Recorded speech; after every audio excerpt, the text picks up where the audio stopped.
आज हम लोग अनुसूची के बारे में पढ़ने वाले हैं, जो कि भारतीय संविधान का एक टॉपिक है और ये हमारा अनुसूची का पार्ट 1 होगा। तो चलिए देखते हैं कि क्या क्या इस एग्ज़ाम में पूछा जाता है।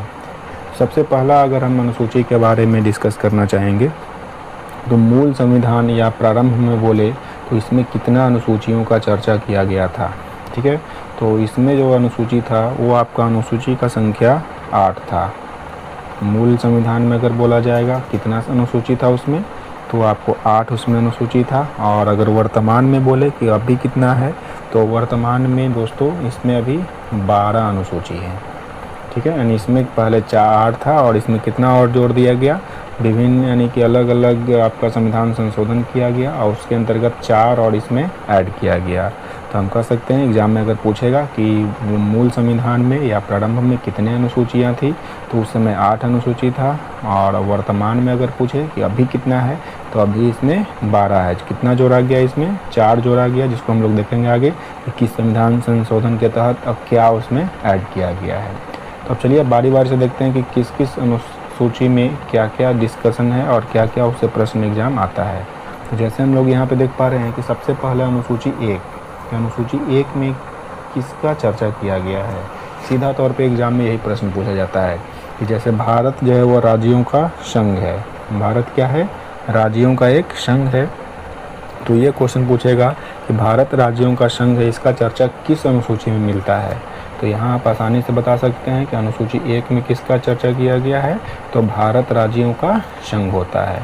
ठीक है, अगर अनुसूची 2 की बात करें तो इसमें दोस्तों विभिन्न जो भी हमारे भारतीय संविधान या भारत में जैसे कोई भी एक पद जो होता है, जैसे राष्ट्रपति, उपराष्ट्रपति, लोकसभा के अध्यक्ष, जो भी इस तरह से नेता का पद जो है, उसके वेतन, भत्ता और पेंशन का चर्चा जो किया गया है वो आपका अनुसूची 2 में किया गया है। तो आप यहाँ से आसानी से भी बता सकते हैं कि अगर पूछ दिया जाए कि राष्ट्रपति के वेतन का चर्चा किस में किया गया है, तो अनुसूची 2 में किया गया है। या उसका भत्ता के बारे में या उसका जो पेंशन दिया जाएगा उसके पद पे हटने के बाद, तो वो भी किसके चर्चा किस में किया गया, अनुसूची 2 में किया गया है।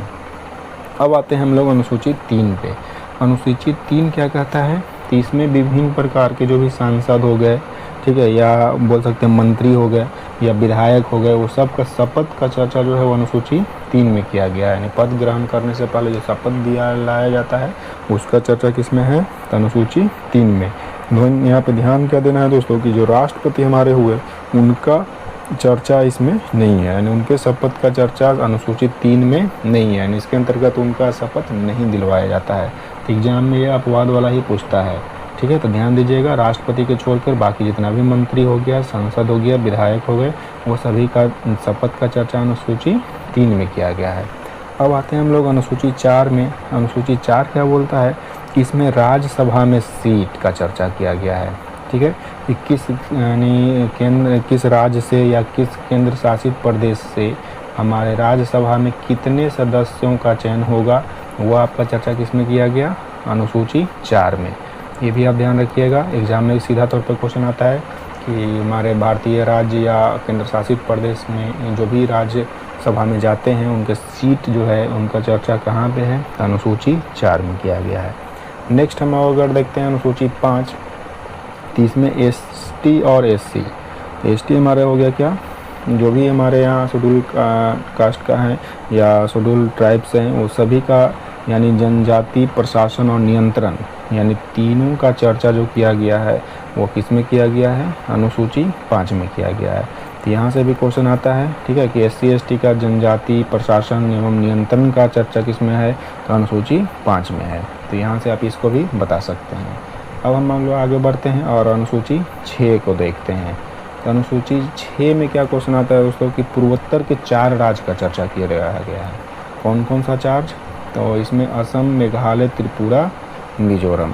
ठीक है, तो 3 वो आपका यहाँ से 4 राज्य है, असम, मेघालय, त्रिपुरा और मिजोरम। तो ये चारों राज्यों को आपको याद रखना है।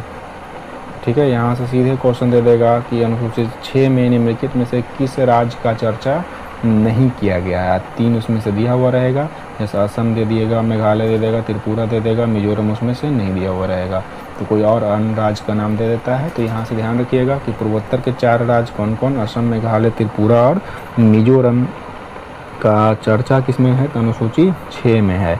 इसमें चर्चा क्या किया जाता है? तो यहाँ जनजातीय क्षेत्रों के प्रशासन के बारे में चर्चा किया गया है कि जो भी ये 4 राज्य हैं, इसमें जो भी जनजाति रहने वाले हैं, उनके प्रशासन के बारे में जो भी नियम कानून बनाया गया है, वो सभी का चर्चा किसमें है? अनुसूची 6 में किया गया है।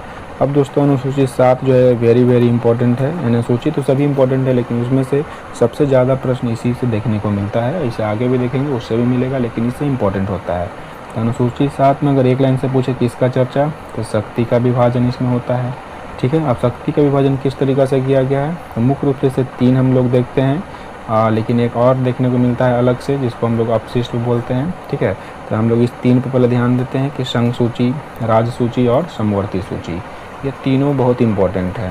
ठीक है, इससे क्वेश्चन क्या पूछेगा कि इसमें कितना विषय का चर्चा किया गया है। ठीक है, किसके अंतर्गत कौन आता है।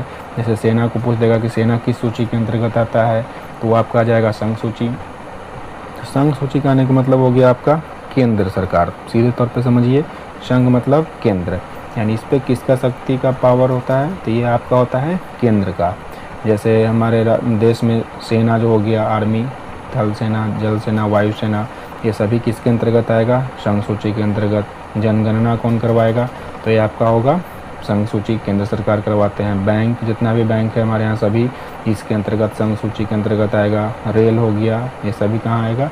आपका संघ सूची में आएगा। उसी प्रकार अगर राज्य सूची में देखते हैं, जैसे स्टेट बाई जो होता है, इसमें विषय कितना है? 66 पहले था, अभी वर्तमान में 61 हो गया है। इसमें कृषि, भूमि सुधार, पुलिस, ठीक है, स्टेट पुलिस अपना अपना होता है। फिर प्रशासन, जन स्वास्थ्य, सभी का चर्चा कहाँ किया गया है? राज्य सूची के अंतर्गत आता है। समवर्ती सूची में क्या होगा? इसमें दोनों मिलकर काम करेगा, संघ और राज्य दोनों मिल जाएगा, तो क्या बना देगा? समवर्ती सूची। इसमें वर्तमान में कितना पद अभी विषय हैं? 52 विषय हैं। इसमें से सभी कुछ इंपॉर्टेंट है जो एग्जाम में पूछता है। जैसे शिक्षा किसके अंतर्गत आएगा? शिक्षा राज्य को भी दिलवाना है और केंद्र को भी दिलवाना है, सभी को, इस चलते आ जाता है आपका समवर्ती सूची में। नियोजन, ये भी आपका आएगा समवर्ती सूची। मजदूर, ठीक है, परिवार नियोजन, आर्थिक नियोजन योजना, ये सभी किसके अंतर्गत आएगा? समवर्ती सूची के अंतर्गत आता है। अब एक नया क्वेश्चन कभी कभी पूछ देता है कि एक अवशिष्ट शक्ति भी है, जो किसके अंतर्गत होता है? तो ये आपका पीएम के अंतर्गत में आता है। जो भी भारत के प्रधानमंत्री होंगे उनके अंतर्गत ये सब शक्तियाँ निहित होती हैं। जैसे साइबर क्राइम का उस पर कंट्रोल करना, ठीक है, अंतरिक्ष विभाग, परमाणु ऊर्जा विभाग, ये सब जितना है ये सब पे किसका होता है? अवशिष्ट को होता है। और सीधे तौर पे इस पर पीएम हमारे रहते हैं। ये हो गया आपका 7वां अनुसूची। अब हम लोग आते हैं 8वीं अनुसूची पे, और 8वीं में देखते हैं क्या क्या चर्चा किया गया है। तो 8वीं में दोस्तों आपका भाषा का चर्चा मिलता है। ठीक है, कि कितना भाषा 8वीं में है? तो 22 भाषाओं का अभी तक इसमें शामिल किया गया है। यानी पूछते हैं क्या कि भाषा का उल्लेख किस अनुसूची में है? तो ये आपका अनुसूची 8 में होता है। और कितना भाषा भी वर्तमान में इसमें ऐड हो चुका है? तो 22 भाषा को इसमें मान्यता दे दिया गया है। अगर यहाँ से क्वेश्चन पूछे कि जैसे पूर्व में जो मूल संविधान था उसमें कितना था? तो उसमें यहाँ पे 14 भाषा पहले से था। अब बाद में भी जोड़ा कितना गया? तो इसमें 8 भाषा और जोड़ दिया गया, तब कुल मिला के भी कितना हो गया? इसमें 22 हो गया है। अब कौन कौन सा भाषा जोड़ा है, ये क्वेश्चन आपको एग्जाम में पूछता है। पहला तो ये पूछेगा कि 22 भाषाओं का उल्लेख किस अनुसूची में मिलता है? तो आसानी से बता देना है, अनुसूची 8 में मिलता है।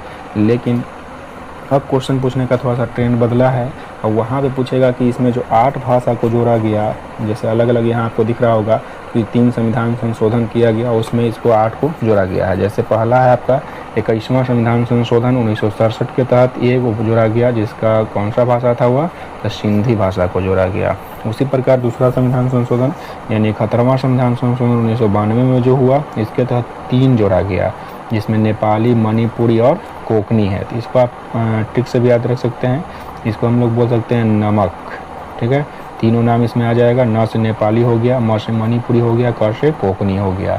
याद कर सकते हैं कि 3 इसमें से जोड़ा गया 71वां संविधान संशोधन के तहत। और दोस्तों देखिए, यहाँ अगर हमें दोनों को जोड़ते हैं 21 और 71 को, तो हमारा क्या आ जाएगा? 92 आ जाएगा। तो तीसरा आपका कौन सा संशोधन हुआ? तो 92वां संविधान संशोधन 2003 में। इसमें कितना जोड़ा गया? तो ऊपर में 1 2 3 1 जोड़ेंगे तो कितना आ जाएगा? 4। तो यहाँ भी 4 जोड़ा गया। कौन कौन? बोडो, डेगरी, मैथिली और संथाली। तो ये सभी पूछा जाता है। ठीक है, कि मैथिली को किस संविधान संशोधन के तहत? 92वां संविधान संशोधन के तहत। कहाँ जोड़ा गया इसको, तो 8वीं अनुसूची में जोड़ा गया, ठीक है। फिर नेपाली को भी पूछ देता है, तो 71वां संविधान संशोधन 1992 के तहत मणिपुरी यानी किसी भी को पूछ सकता है।